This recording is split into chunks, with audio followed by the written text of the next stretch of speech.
Good afternoon, everyone, and welcome to another technical SEO presentation from the RocketMill team. I'll kick off with a conundrum, a new look conundrum, but the same 9-letter word all scrambled up. Dim SEO tip. Dim SEO tip. And your clue this month: if you follow a dim SEO tip, your website won't be this. Ben thinks he's got it, but maybe you can have a go as well, and of course play along wherever you're watching. Dim SEO tip. If you follow a dim SEO tip, your website won't be this. Now, at the time of speaking, it is Friday, the 10th of March 2017, and overnight the industry has been abuzz with rumours of a Google algorithm update. Now, previously, Google updates have had really cool code names like Penguin and Panda, and you might think a new update, maybe this is Maverick, maybe they've gone down the Top Gun route. No, no word of a lie, this is known as Google Fred. This is absolutely true. I'm just going to let this run because it's comedy gold. Boom. There we go, and Barney likes that. That was comedy gold. Sadly, the algorithm update, probably not quite so much fun if you've been affected. We're obviously looking into it to see what it affects, but the update does seem to be targeting the quality of your inbound links. So if you've been doing any black hat or poor quality link building, you seem to be a victim of this latest round of updates.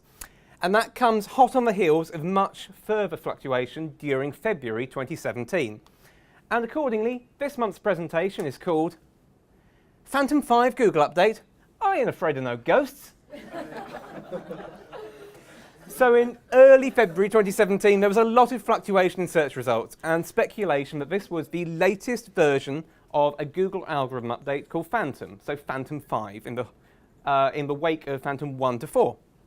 And the technical SEO team was asked, has there been a Google algorithm update? And if so, what impact did the Phantom 5 update have? So it's now March, it's a few weeks on since we first learned about it, and I want to clarify our stance on the recent turbulence in results and to tell you what you should do if you've been affected. So let's start by having a look at the fluctuation. So this is a graph from the guys at AccuRanker showing their Google metric from January to February 2017. And you can see that patch at the end where it's suddenly furious. You can see just how much fluctuation there was in rankings at a peak time. And we did our own analysis.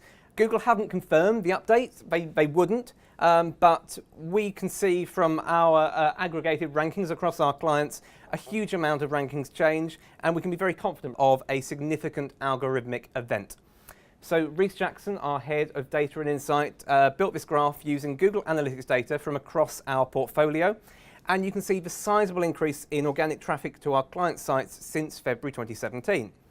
Now, to conduct this Rhys search, he exported a list of all our Google Analytics accounts, all of our properties and views. He extracted the organic sessions, filtered out the low traffic accounts, so we took out any test views, staging sites, etc., and ran the numbers and found on average our clients had seen a 2% increase in rankings since, 2% increase in traffic since the rankings algorithm change, and moreover a typical fluctuation of between plus minus 15%. So certainly indicative of an algorithm update. But before I get onto that and the nitty-gritty of this latest update, I want to recap another piece of industry news from the last month. At a glance, it might not seem related in any way to the Phantom 5 update, but do just bear with me. I want to talk about the closure of DMOZ. Short for directory.mozilla.org, which was a previous URL that this site went under. DMOZ was one of the most popular web directories. It launched in 1998 under the moniker NewWho as a rival to the Yahoo directory. So here's something you might not know.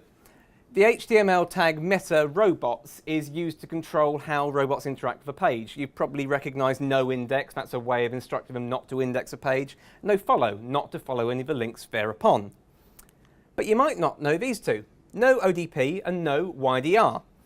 These, if specified, stand for No Open Directory Project, a previous name of DMOZ, and No Yahoo Directory. And once upon a time, these told search engines not to use descriptions from these sites as your snippets in search results. So not to overwrite your meta description, not to overwrite the snippet of text from the page. I just thought that's kind of cool, but I would. As you can see, DMOZ's tagline was organize the web. But as you can also see, as of March the 14th, 2017, it will no longer be online. Caches to caches, DOS to DOS. At its peak, DMOZ had 92,000 editors who collated 3.8 million websites, which sounds like a lot, but that's just 0.0000003% of the 130 trillion or so pages which have been indexed by Google. Quite simply, DMOZ is a victim of a web so vast, not even 1,000 monkeys and 1,000 typewriters could ever hope to organise it. Joking aside, machines are simply better at this stuff than we are. SEOs regularly talk about the 2 steps to appearing in search results. You get crawled, which is when a search engine spider visits your site and goes from link to link, and then you get indexed, when your URLs are added to a search engine's list of everything on the web. But to stay ahead of algorithm updates like Phantom 5, we need to remember that 3rd step, which is to be understood. Search engines aren't just dumb terminals running a program. They are interpreters between brands and consumers. And sites on DMOZ, they might have been grouped into categories, but a modern search engine can organise your search results based on, so the query, the location, the device type. In time it will be on your emotions. Every search is completely unique. And when you look at the search trends for 2017, Google isn't a search engine anymore. It's an answer engine. Just think about it. If they're going to answer your questions around the house via Google Home, in your pocket, on the go via Google Assistant, and in traditional search results via feature snippets, which appear in about a quarter of SERPs now, and People Also Ask, which appears in about 15% of search results. Incidentally, People Also Ask is now infinite. This is an example of an FAQ, effectively, within search results, where you ask one question, and it will answer everything related to that question. This is a great tweet from Brittany Muller from Moz, so it's a kind of a black hole of SEO, if you will. In order for that to be possible, Google needs to surface pages which answer all questions around a topic with absolute authority. And this brings me back to the Phantom 5 Google algorithm update. What did it do? We've obviously been monitoring the update for the past few weeks, and we can report the following macro-level findings. The biggest winners and losers have been larger commercial brands, for whom organic traffic depends on ranking for short head-term keywords. Now, Reese's analysis found many of our international clients were in the top and bottom 10% of the most affected accounts. This is a new insight. We haven't seen much discussion of international SEO as a metric on the web around discussion of Phantom 5, so you can consider it an exclusive RocketMill insight, if you will. Moreover, they'd usually been affected by previous Phantom updates, so it wasn't a case of they were hit, it was a case of the same screws were being turned by Google in successive Phantom updates, so they might have gone down for one, up for the next, down for the next, and so on. Moreover, the sites which have been affected by Phantom 5 have gained or lost traffic over 2 to 3 weeks, not overnight, as you might expect from an algorithm update.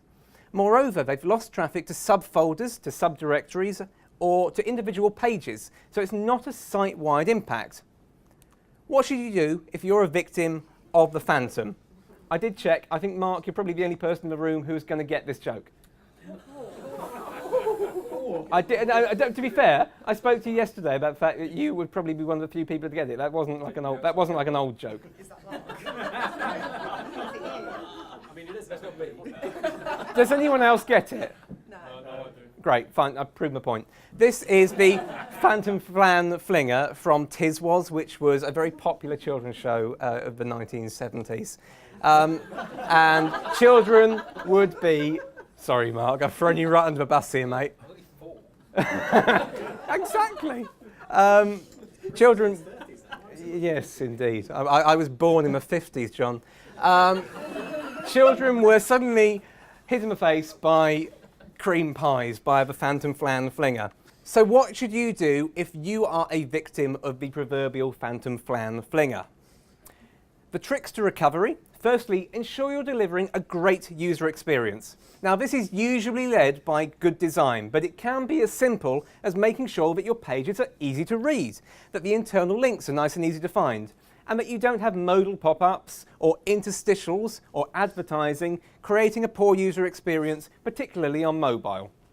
Secondly, while including keywords in your content is still absolutely SEO best practice, make sure you're not including them in every single subheading.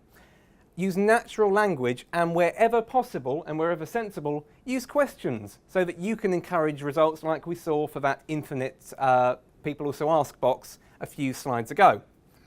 And finally, make sure each page is focused on a topic, a theme, a subject, a category, and not just a single search term. Because ultimately, the Phantom 5 Google algorithm update is not a site-wide penalty. It is a penalty for pages which, although they might have been optimized, don't actually answer the question in hand. Now, we found one of our largest clients lost 6% of their visibility according to search metrics following Phantom 5. But actually, when we dug into their analytics, we found that they gained about 14% in non-brand traffic during a spell when seasonality is in decline. So that goes to show that they were being demoted for search terms where, frankly, they didn't deserve to rank anyway. They ranked because of their domain authority. They hadn't ranked because they had a great page on that topic. And accordingly, the traffic which they lost wasn't that valuable to them. Whereas they now rank much better for terms where maybe they haven't stuffed the page with keywords, where their competitors might have appeared in the past, but actually they've got great content, and so they've got an influx of really good traffic as a result of Phantom 5. Just remember, if you're a search marketer and you want to stay ahead of the next algorithm update, Google's machine learning is getting better and better at understanding your content. So focus on users and not SEO, because ultimately, the future of search depends on it. Thank you very much, everyone. We will conclude with a countdown conundrum. So it was dim SEO tip. I think lots of people have got it. I'll let Ben shout out because he was first. So excited. Optimised. It is optimized.